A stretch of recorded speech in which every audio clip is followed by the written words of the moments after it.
And so, the Twilight Court was able to adapt to their significant losses, sue for peace, and quickly rebuild. Mr. Sparrow concluded. They're reduced in power by the Red Legion, they are well on the road to recovery, consolidating their power in the sectors they still hold. However, the majority of their holdings have been focused on the Verdant Plain and its many adjacents. Any questions? Ah, Critch. Sorry, sir, I'm not so good with the magical stuff. Critch embarrassedly told the teacher. Which one was the Verdant Plain again? Ah! Mr. Sparrow grinned as he began making notes and diagrams on the board. Well, the Verdant Plain is what is known as a transitive plane, meaning that it essentially borders many other planes that are native to our universe, in a similar way that the ethereal plane does. But where the ethereal plane is one of spirit, the Verdant Plain is one of primordial nature that creates an ever-shifting limitless landscape. Oh, yes, Jack. Jack had quickly raised his hand the moment he heard the word limitless. Sir? Why would this Twilight Court even need to settle planets if they could just chill out in this Verdant Plain that's apparently limitless and expand their territory there? He immediately regretted the question, as he got a few curious looks from his fellow classmates that made him feel dumb. Good question, Mr. Sparrow enthused, even though Jack didn't feel like that was the case. Yes, it's limitless, but not without its own problems.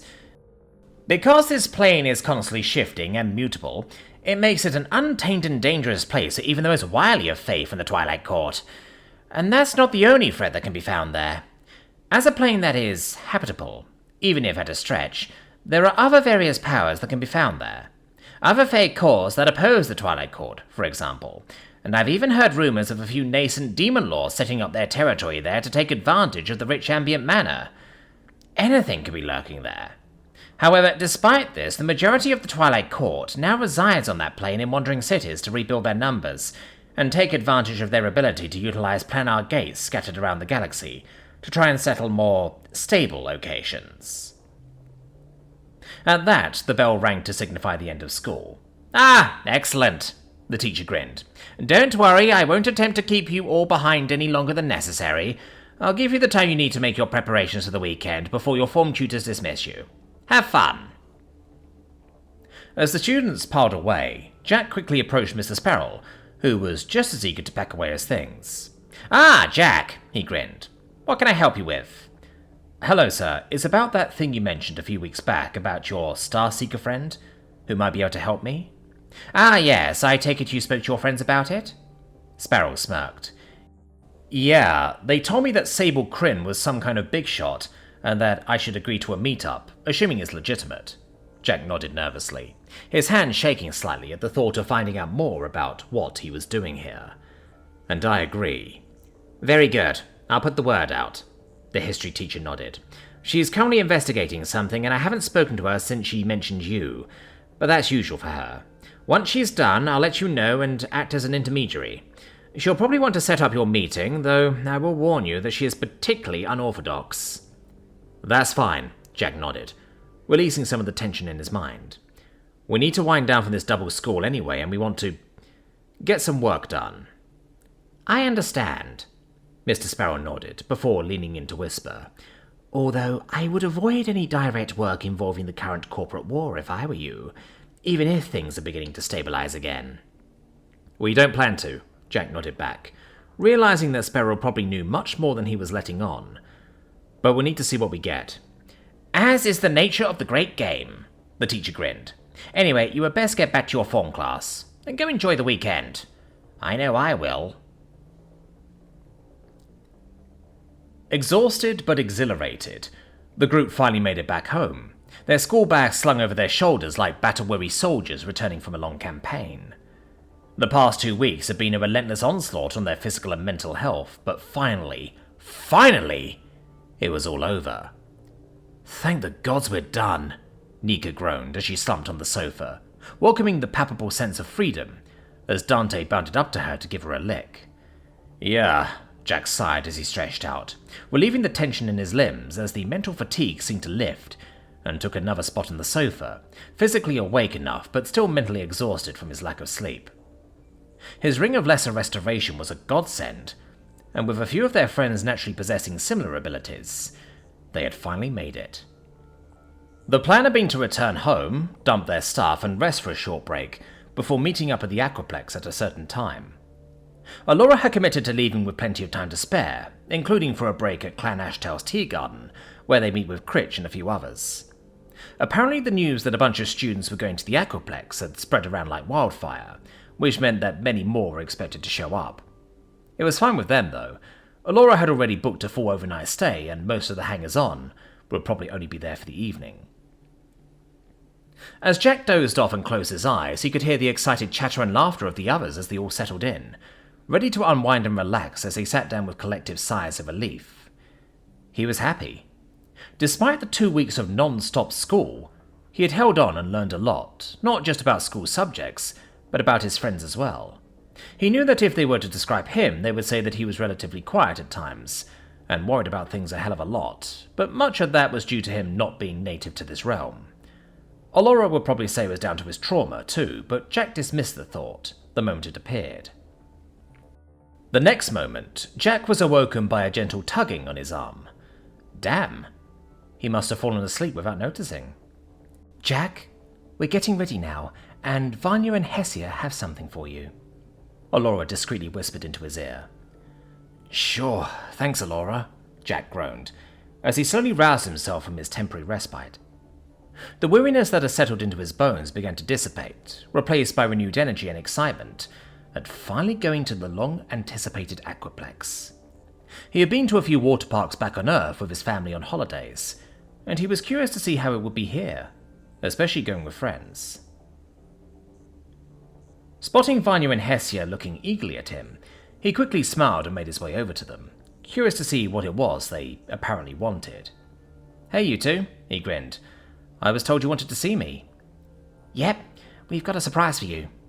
Vanya shyly smiled. "I haven't been able to properly thank you for saving me at the party."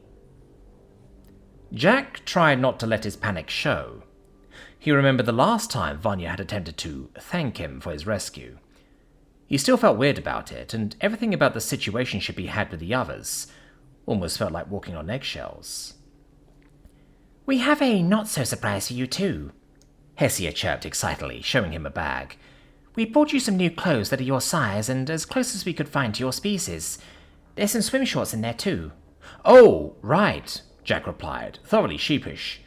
He felt completely embarrassed and weirded out by having the two girls pick, choose, and buy clothes for him, but he was grateful nevertheless. "Yeah, I know you had some clothes that the Church of Astara gave you, and that you and Scifi acquired some more from somewhere, but it's not the same," Vanya told him with a mischievous grin. "You shouldn't just throw on whatever's at hand."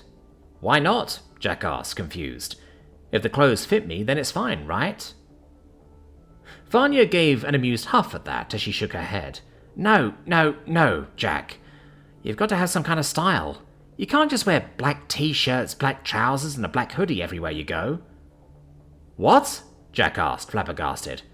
"I'm sure I don't wear that kind of setup all the time." "Yes, you do!"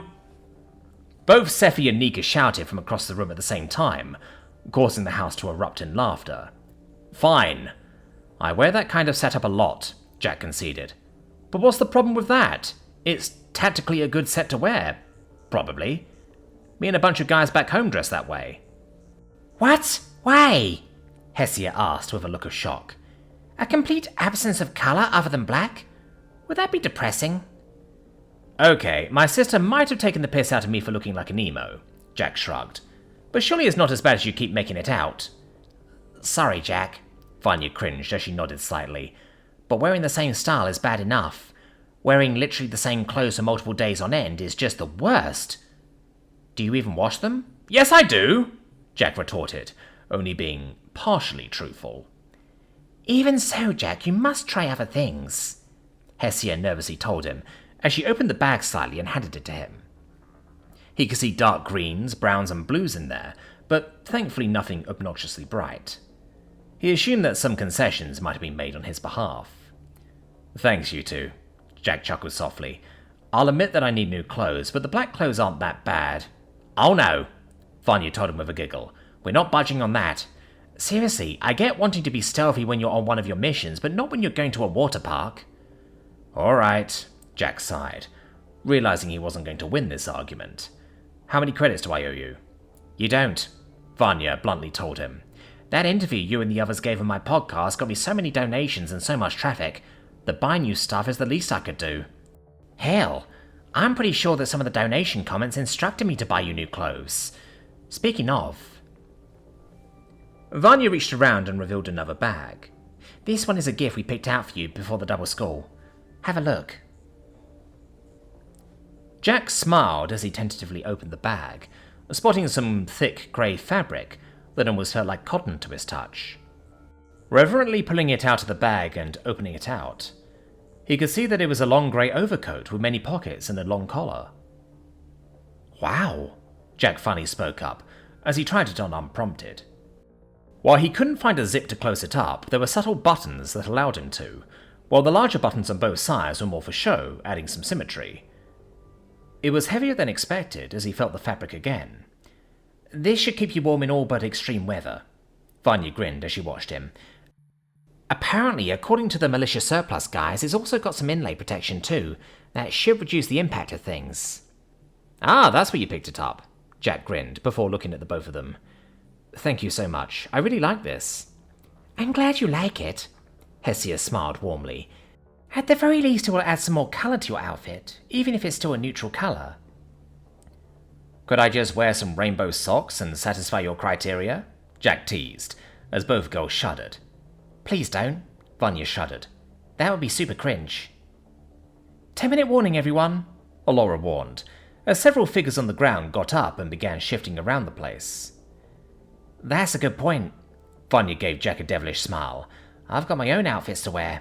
I can't wait to show them off to you and see what you think. Right, Jack gulped, at a complete loss for words as he backed away. I just want to swim, Hessia awkwardly shrugged. You mammals are too thirsty. With a newfound second wind of energy and excitement from being finally finished with double school, the group of high school friends quickly gathered their overnight bags and began making their way to Clan Ashtail's tea garden. The journey was a pleasant one, as they casually strolled down the asphalt streets, and Jack could see that the activities of locals looked much more lively and easygoing than before, likely due to the recent conflicts finally beginning to de-escalate, at least on the surface. Well, look at that. Checkpoints are back to normal, Nika grinned, as they turned onto a familiar road that led right to Clan Ashtail's territory. It makes sense to try and get everything back to normal, Allura reasoned, especially when the megacorps are focusing their fights in other parts of the city. Amen to that, Jack grinned. I'm looking forward to the water park, but there's other stuff too. The Etheria Grand Library sounds pretty cool. You remember the name, Chio beamed. Yes, I will definitely be taking you there when I can, and if you don't know where to start, they have a lot of staff droids to get you started, though we will need to register you first and get you a library card. How long will that take? Will I be able to get that sorted within a day, or will it take longer? Jack asked. If it's the latter, we should get that over with as soon as we can. Chio shook her head. Same day, they're very efficient. Usually they like to ask a bunch of questions, and in your case they'll probably want to ask more than usual since you're an outsider. They may also want to make you an offer and have one of their scholars interview you to catalogue your species. You won't be penalised if you say no. They'll just keep the offer open and try and negotiate. Probably not a good idea right now, considering how many people are coming after me, Jack shrugged. But I don't mind doing it once things calm down. Maybe they can help me somehow. Perhaps they can, but that library is gigantic, Allura smiled. You don't want to spend all of your time trawling through tomes and data slates. Yeah, otherwise you'll turn into a big nerd like Chio, Scifi grinned, and cackled as the Alethi chased after her for the comment. The staff should be able to help you, but it will cost you some money to get a passive search running on their system, Nika pointed out. It's not too expensive though, and I'd say it's worth it, especially when doing the legwork for a run. I'll take a look later then, Jack sighed, keeping his expression neutral as they made their way towards the tea garden entrance. He always kept his inner despair to himself, not wanting to bother the others, but he knew that it was unlikely he'd ever be able to get back to Earth. Every night he went to sleep, Part of him hoped that he would wake up in his normal room, back in his normal life. But another part of him wanted to stay. He didn't know what to do, and beneath the thin mask he wore, it was tearing him apart. The entrance to Clan Ashtail's tea garden greeted them all with a tinkling melody of chimes that swayed gently despite the lack of wind, announcing their presence as 3 Lister, dressed in professional attire, pleasantly greeted them. They were all quickly guided down a freshly cleaned cobblestone path that led to several low wooden tables, with students all sitting on plush cushions. "Hey guys," Critch called out from one of the tables with a wave. "I took the liberty of reserving this spot for all of us. Once you're all ready, we can head to the Aquaplex." "Excellent," Allura smiled. "And we have time for drinks too." As the seated students spread out more to allow their friends to sit with them, the Lister waiters handed a few tea menus out to them to peruse. Jack found himself sitting next to Critch and Nika, with the Squaw Car siblings sat opposite them. Jack did his best to avoid rolling his eyes, seeing the enthusiastic gaze of Rael on the Lister, and the amused one of Zale. "Got any recommendations?" he decided to ask Critch to break the tension, indicating the menu of elegantly described brews. "Depends. What kind of drink are you looking for?" the Lister asked with a grin. "Anything with a kick?" Jack asked. "Not a problem," Critch grinned. "We have a really good one with fermented herbs and some spices that'll definitely put a spring in your step. I'm not on duty, but I might as well try and make it easier for my kin that are." "Those aren't laced with drugs or anything, are they?" Nika asked with a grin. "Ha! No," Critch snorted. "Grandfather's open to that idea, but we still want our customers lucid enough to pay and not cause any trouble. Plus, if they end up not coming back after joining Commander Cocaine or something stupid, it's super bad for business.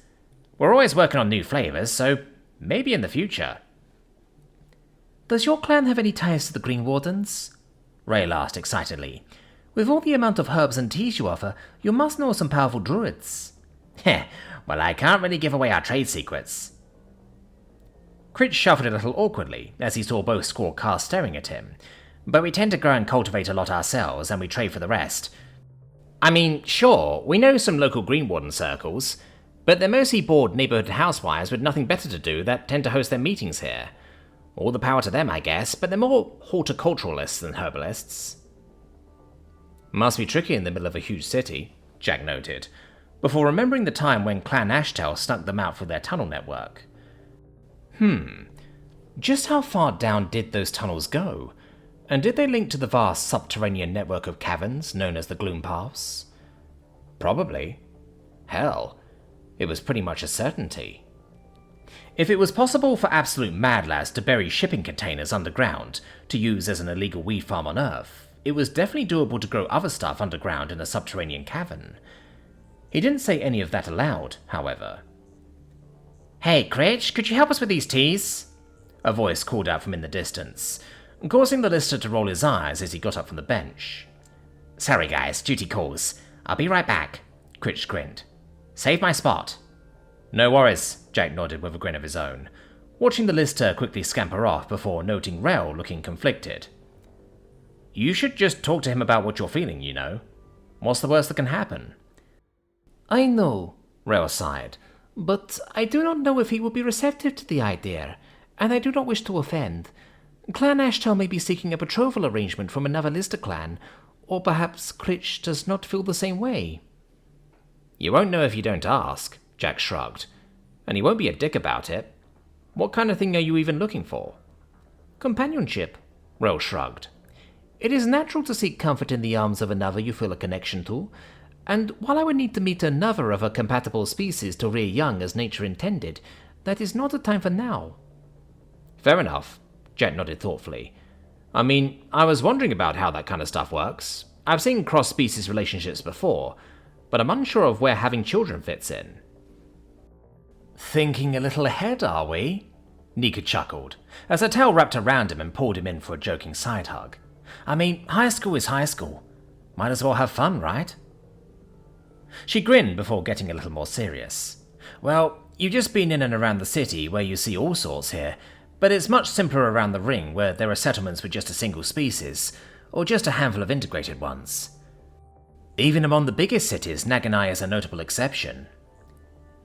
I would argue that the school is a major continuous reason for this, Tshirt reasoned, perking up from down the bench at overhearing their conversation. The most diverse spread of species all attending one place. It is only natural that many would seek to lay roots here too. Add in the Temple of Hope, the Etheria Grand Library, and other such places, and you get many settling here permanently. So basically Naganai is the exception rather than the rule? Jack asked, and those around the table that were listening nodded.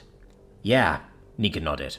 Usually the more commonly seen species have their own support network in place to keep tabs on one another, with some forming tribes and settling a few districts. So that's how families come about with them. You've obviously met some clans too, and they normally have a line to the nearest neighbouring clans of their species. If they're not feuding, then they're trading, and depending on the culture of the species, might try and play matchmaker if they think a match could work. Though different species have their own ways of doing things. Zell spoke up politely, having been content to listen so far. I see, Jack nodded. What about you, Zell? He asked casually, knowing in the back of his head that Critch had seemed more into the shaman than the druid, though for the life of him he had no idea why. The two of them seemed similar enough to him after all. I am not bothered, the squawker shrugged. As a shaman I have my spirits to keep me company, so I am never truly lonely. I'll go along with something if it happens, but I do not feel the same strong urge my sibling does. I like Critch, but I'm happy as things are as dear friends. As for species that are rare and alone like us, Tshirt added, getting back on topic, there are always ways, but it becomes more difficult as you can imagine. Usually if there is an urge, people can simply move to where the crops are, but if not, they may instead choose to settle with another of a compatible species for the purposes of procreation, if it is possible. Wait, so Xeno Compatibility is actually a thing? Jack asked. Ha! Should we all be worried? Nika grinned, as other heads down the table turned in unabashed amusement and curiosity. You getting ideas, Jack? Jack just gave Nika a very, very unimpressed look, as the table erupted in laughter. I've heard rumours about some species resorting to science and magic to make such a thing possible, especially if their species is in danger of extinction, but that's extremely rare, Nika told him, as the table calmed down once again. Most tend to stick with their own kind if they can. It is naturally possible with some species, but in very specific circumstances, Tshirt told him. From the species you are familiar with, the races that compose the Squawka are all compatible with each other, and the Hodov are known to have this trait, though fertility rates with another species are extremely low. The most well-known example, however, are dragons that can mate with most races. However, they are very selective in their partners, as you well know. They tend to seek powerful individuals first and foremost, though rare and unusual species may also attract their attention. Speaking of, Nika indicated behind them. They all turned to see Critch helping his fellow lister carry several trays of tea towards them, and as the first pots arrived, they could all smell the fragrant clouds that danced around the table. But behind them... Hi, Jack!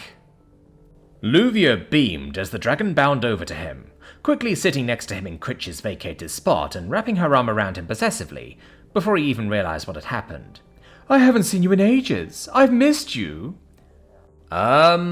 Jack began, completely lost for words as Luvia pulled him in for a tight hug.